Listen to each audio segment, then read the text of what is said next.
قلم کی ایجاد کی تاریخ اور موجد کو سمجھنے کے لیے ہمیں قلم کی مختلف اقسام کو دیکھنا پڑے گا، کیونکہ قلم ایک عام لفظ ہے اور مختلف دور میں مختلف اقسام ایجاد ہوئیں۔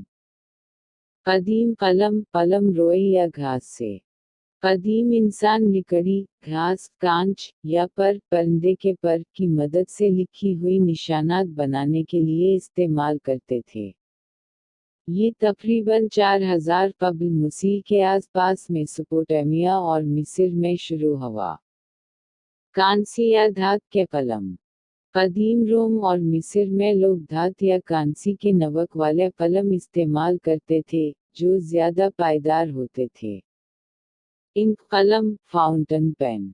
موجودہ دور کے انک قلم کی ایجاد 19ویں صدی میں ہوئی۔ سب سے پہلے پریسٹلی پیترا کی پینارو نے 1827 میں پانی بھرنے والا قلم بنایا۔ بعد میں 1884 میں لوئس واٹرمن نے فاؤنٹن پین کو تجارتی طور پر مقبول بنایا اور اس کا معیار بہتر بنایا۔ بال پوائنٹ قلم، بال پوائنٹ پین۔